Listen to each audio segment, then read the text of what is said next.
Hello दोस्तों, नमस्कार। स्वागत है आपका अपने YouTube चैनल चंद्रगुप्त एकेडमी में। आज मैं लेकर आया हूं आपके लिए बहुत ही महत्वपूर्ण प्रश्न।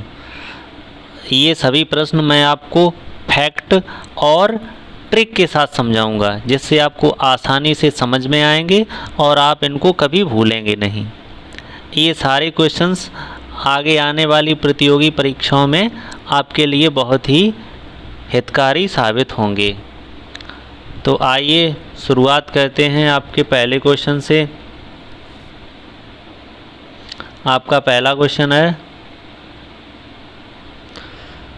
शरीर से हृदय की ओर रक्त ले जाने वाली रक्त वाहिनी को क्या कहा जाता है? शरीर से हृदय की ओर रक्त ले जाने वाली रक्त वाहिनी को क्या कहा जाता है? तो बताइए आप। उनको सिरा कहते हैं या धमनी कहते हैं या निलय कहते हैं या रेनिन? इनमें से कौन सा आंसर आपका सही है, बताइए। तो इसका आपका करेक्ट आंसर है सिरा। इसका करेक्ट आंसर क्या है? सिरा। जो रक्त वाहिनी रक्त को शरीर से हृदय की तरफ ले जाती हैं उन रक्त वाहिनी को सिरा कहते हैं। ठीक है, उन्हें क्या कहते हैं? सिरा। तो आप इसको याद कैसे रखेंगे कि सिरा कहते हैं या धमनी कहते हैं? जो रक्त वाहिनी शरीर से हृदय की ओर रक्त ले जाती हैं तो उन्हें सिरा कहते हैं। लेकिन आप याद कैसे रखेंगे? क्योंकि आप हो सकता है भूल जाएं। तो आप ऐसे समझ लीजिए कि हमारा जो हृदय होता है वो सिर की तरफ होता है, सिर के पास होता है। ठीक, तो जो रक्त वाहिनियाँ शरीर से रक्त को हृदय की तरफ अर्थात सिर की तरफ ले जाएंगी तो उन्हें क्या कहेंगे? सिरा। ट्रिक से याद रख लीजिए, जो सिर की तरफ रक्त को ले जाएं मतलब हृदय की तरफ ले जाएं तो उनको कहेंगे सिरा। उनको क्या कहेंगे? सिरा। ठीक है, तो आपको इतना चीज़ समझ में आ गई बात। ये उन्हें क्या कहते हैं? सिरा। अब इसी से अगला क्वेश्चन ये बनता है कि ये सिराओं में किस प्रकार का रक्त बहता है? तो सिराओं में अशुद्ध रक्त बहता है। सिराओं में कैसा रक्त बहता है? अशुद्ध। क्यों? क्योंकि ये शरीर से होकर जाता है हृदय की तरफ, तो मतलब पूरी बॉडी में घूम घाम के आता है, ये गंदा हो जाता है। ठीक है, ये फिर फिल्टर होने के लिए जाता है वो। ठीक है, फिर फिल्टर होके आता है, फिर हृदय से फिर पूरी बॉडी में वैसे ही रेगुलेट करता है, वैसे ही सर्कुलेट करता है, पूरा सर्कुलेशन चलने लगता है। आप ऐसे समझ लीजिए कि अगर कोई छोटा बच्चा है तो अगर किसी छोटे बच्चे को आप तैयार करके घर से भेजेंगे तो वो घर से तो जाएगा साफ़ सुथरा, ठीक है, लेकिन जब लौट के आएगा वो घर की तरफ, जब घर की तरफ आएगा तो वो कैसा हो जाएगा? अशुद्ध। धूल मिट्टी लगी होगी उसमें, वो गंदा हो जाएगा। ठीक है, तो वो घर की तरफ आएगा तो कैसा हो जाएगा? गंदा। ठीक, अशुद्ध हो जाएगा। तो ऐसे ही रक्त है, घर की तरफ जा रहा है, घर की तरफ मतलब हृदय की तरफ जा रहा है तो गंदा होके जाएगा। ठीक है, और उनको ले कौन जाएगा? उस रक्त को सिराएं ले जाएंगी। ठीक है, याद करने की हमने ट्रिक भी बता दी। तो ये क्वेश्चन आपका क्लियर हुआ। ठीक है, नेक्स्ट क्वेश्चन की तरफ बढ़ते हैं। अगला क्वेश्चन है आपका, अगला क्वेश्चन देखिए आपका है, हृदय से शरीर की ओर रक्त ले जाने वाली रक्त वाहिनी को क्या कहा जाता है? हृदय से शरीर की ओर रक्त ले जाने वाली रक्त वाहिनी को क्या कहा जाता है? ठीक है, पिछला क्वेश्चन आपने पढ़ा था, शरीर से हृदय की तरफ जो रक्त ले जाती हैं उन रक्त वाहिनी को क्या कहते हैं? तो वो तो सिरा थी। अब ये है क्वेश्चन कि जो रक्त हृदय से शरीर की तरफ रक्त ले जाने वाली रक्त वाहिनी को क्या कहते हैं? तो उन्हें कहते हैं धमनी। उन्हें क्या कहते हैं? धमनी। तो इसका आपका करेक्ट आंसर क्या है? ए ऑप्शन आपका करेक्ट आंसर है। उन्हें क्या कहते हैं? धमनी। ठीक है, याद करने की ट्रिक बताई थी। दो चीज़ें हैं, दो में बच्चों में कन्फ्यूजन होता है, एक सिरा और एक धमनी, दो ही तो याद करनी है। अगर हम किसी एक को याद कर लें तो दूसरा तो अपने आप याद हो जाएगा। जैसे सिरा को आपने याद कर लिया, कैसे याद कर लिया वो तो हमने बता ही दिया, जो हृदय की तरफ रक्त ले जाएं, मतलब सिर की तरफ रक्त ले जाएं, सिर मतलब सिरा, ऐसे करके आप याद करने के लिए समझ लीजिए। तो सिरा को तो आपने याद कर लिया और जो बच गई वो धमनी हो गई, ठीक है। तो जो हृदय से रक्त को शरीर की तरफ ले जाती हैं उन रक्त वाहिनी को क्या कहते हैं? धमनी, ठीक है। दोनों आपको ट्रिक से याद हो गए। अब क्वेश्चन इसमें ये बनता है कि धमनी में किस प्रकार का रक्त बहता है। जैसे उसमें था सिराओं में किस प्रकार का रक्त बहता है, तो सिराओं में कैसा रक्त बहता है? अशुद्ध, ठीक है, क्योंकि वो शरीर से रेगुलेट करके कहाँ जाता है? पूरा सर्कुलेट होके घूम घाम के हृदय की तरफ जाता है, ठीक है। तो जब पूरी बॉडी में जब तक वो घूमता है फिर गंदा हो जाता है, तो साफ़ सुथरा होने के लिए जाता है आप हृदय में, ठीक है। आप ऐसे करके समझ लीजिए, ठीक। तो धमनी में कैसा रक्त बहता है? शुद्ध रक्त बहता है, क्योंकि ये साफ़ सुथरा होके आता है फिर पूरे शरीर में जाता है। तभी तो इसमें ये कहा गया है कि हृदय से शरीर की ओर, मतलब हृदय से शरीर की ओर जा रहा है वो एकदम रिफ्रेश होके, तो शुद्ध तो होगा ही रक्त, ठीक है। तो ये रक्त शुद्ध होता है, और शुद्ध का मतलब क्या है? ऑक्सीजन युक्त रक्त। जैसा अभी हमने आपको एग्जाम्पल भी दिया था एक बच्चे का, कि अगर बच्चा घर से निकलेगा तो उसकी मम्मी एकदम साफ़ सुथरा नहला के उसको भेजती है खेलने के लिए, तो जब वो घर से निकलता है तब वो कैसा होता है? शुद्ध होता है, एकदम साफ़ सुथरा। तो घर से का मतलब हृदय से बाहर की तरफ निकलता है तो वो कैसा होता है? शुद्ध। तो धमनियाँ कैसा शुद्ध रक्त ले जाती हैं? शुद्ध, ठीक है। तो और उसमें सिराओं में कैसा होता है? उसमें उल्टा होता है, बच्चा खेल के घर की तरफ जाता है मतलब हृदय की तरफ जाता है तो हो जाता है गंदा, ठीक। तो उसमें अशुद्ध रक्त बहता है। तो ये आपका क्वेश्चन हुआ क्लियर। अब इसी से एक अगला क्वेश्चन और बनता है, इसी क्वेश्चन से, कि अपवाद भी हैं इसमें। अपवाद कौन से? कि सिराओं में वैसे तो अशुद्ध रक्त बहता है, लेकिन अपवाद है पल्मोनरी सिरा।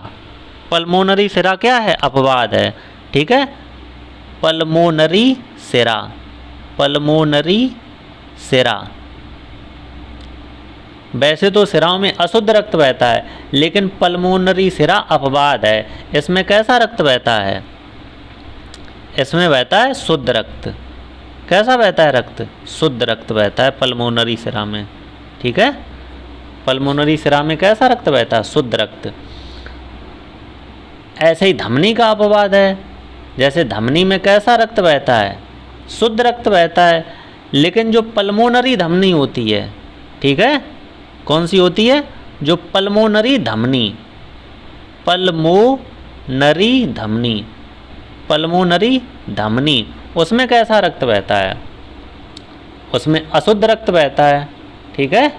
पल्मोनरी धमनी में कैसा रक्त बहता है? अशुद्ध, ठीक। ये अपवाद हैं दो। तो ये क्वेश्चन आपका बहुत अच्छे से क्लियर हो गया होगा, आपको अच्छे से समझ में भी आया होगा, ट्रिक से एग्जाम्पल से हमने समझा दिया। तो चलिए आपके नेक्स्ट क्वेश्चन की तरफ बढ़ते हैं। आपका अगला क्वेश्चन है, grand old man of India किसे कहा जाता है? Grand old man of India किसे कहा जाता है? ये क्वेश्चन आप बताइए, इसका करेक्ट आंसर क्या होगा? Grand old man of India Mahatma Gandhi को कहा जाता है, या सरदार वल्लभ भाई पटेल को, या दादा भाई नौरोजी को, या रविंद्रनाथ टैगोर को, ठीक है। किसे कहा जाता है? तो grand old man of India कहा जाता है दादा भाई नौरोजी। तो आपका करेक्ट आंसर है सी, ठीक है। तो आपका सी करेक्ट आंसर हो जाएगा। अब इसको आप कैसे याद करेंगे? ग्रैंड ओल्ड मैन, तो ओल्ड मैन का मतलब होता है बूढ़ा आदमी, ठीक है। तो जैसे ग्रैंड फादर होता है दादाजी, तो वो कैसे होते हैं? ओल्ड मैन होते हैं। तो ग्रैंड ओल्ड मैन, तो ग्रैंड फादर होते हैं ओल्ड, वैसे ही क्या निकल रहा है इसमें? दादा, तो दादाजी कैसे होते हैं? ओल्ड मैन होते हैं। ग्रैंड फादर कैसे होते हैं? ओल्ड मैन, तो ग्रैंड ओल्ड मैन, ठीक है। तो क्या हो गया इसका करेक्ट आंसर? दादा भाई नौरोजी। ठीक है, तो ये हुआ क्लियर आपका आंसर। चलिए नेक्स्ट क्वेश्चन की तरफ बढ़ते हैं। आपका बहुत ही अच्छा क्वेश्चन है, इसको समझते हैं। भूरा कोयला किसे कहा जाता है? ठीक है, भूरा कोयला किसे कहा जाता है?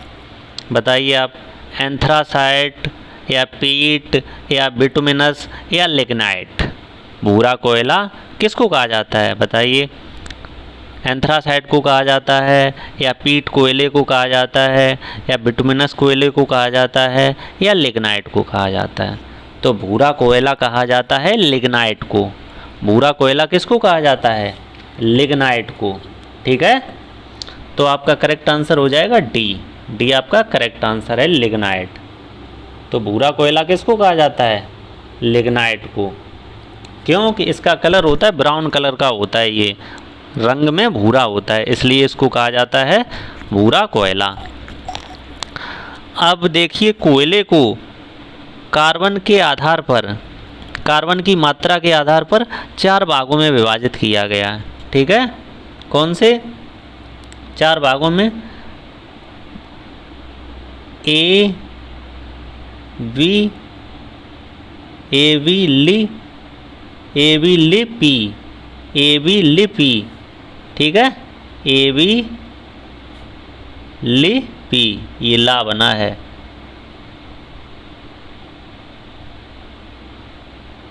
ठीक है, तो ए बी लिपि। तो ए का मतलब है एंथ्रेसाइट। कोयला कितने प्रकार का होता है? 4 प्रकार का। कौन कौन सा? एंथ्रासाइट। ठीक है, एंथ्रासाइट। ठीक है, अगला है बिटुमिनस।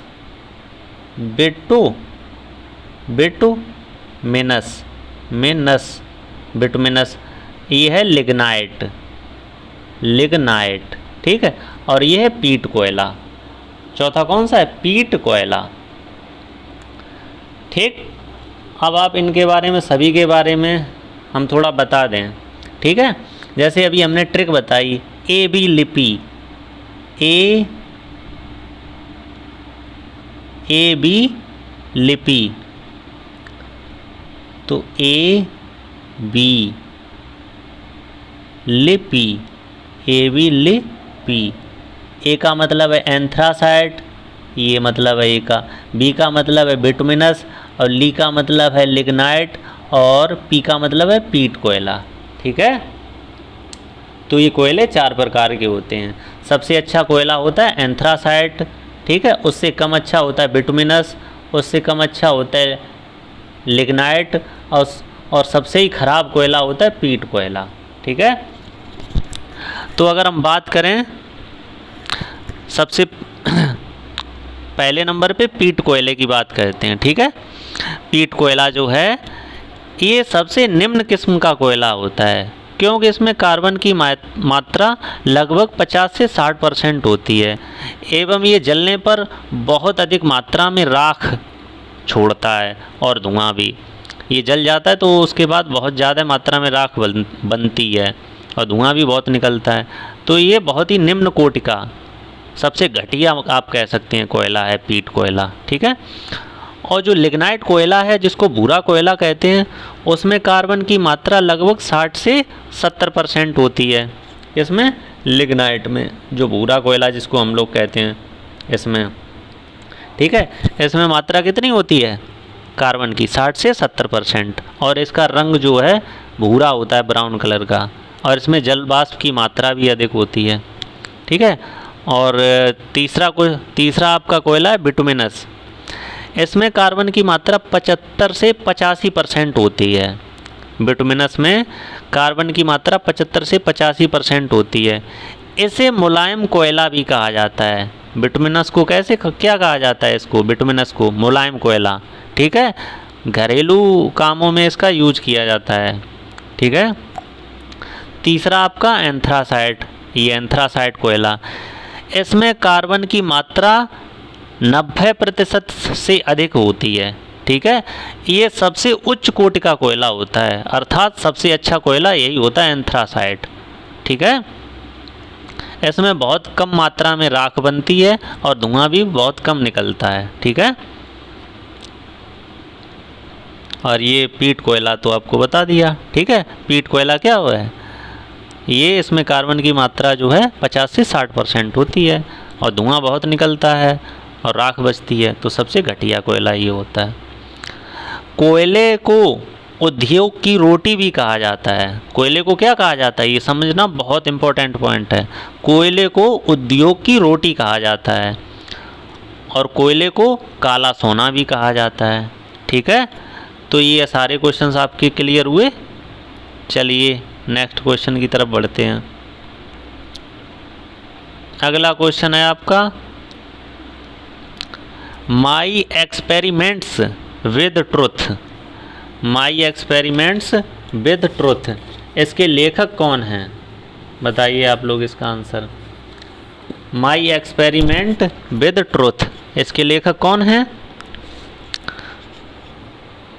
तो इसके लेखक हैं महात्मा गांधी। ठीक है। इसके लेखक कौन हैं, Mahatma Gandhi. My experiments with truth, इसके लेखक हैं महात्मा गांधी। एक्चुअली ये महात्मा गांधी की आत्मकथा है और आत्मकथा उसी को कहते हैं जो व्यक्ति अपने बारे में अपनी कहानी, अपना बीता हुआ कल खुद लिखता है, तो उसको आत्मकथा कहते हैं। ठीक है। तो आत्मकथा का लेखक वो व्यक्ति स्वयं ही होता है। ठीक है। तो ये आत्मकथा है महात्मा गांधी की। ठीक है। माई एक्सपेरिमेंट्स विद ट्रुथ, ये गुजराती भाषा में लिखी थी इन्होंने।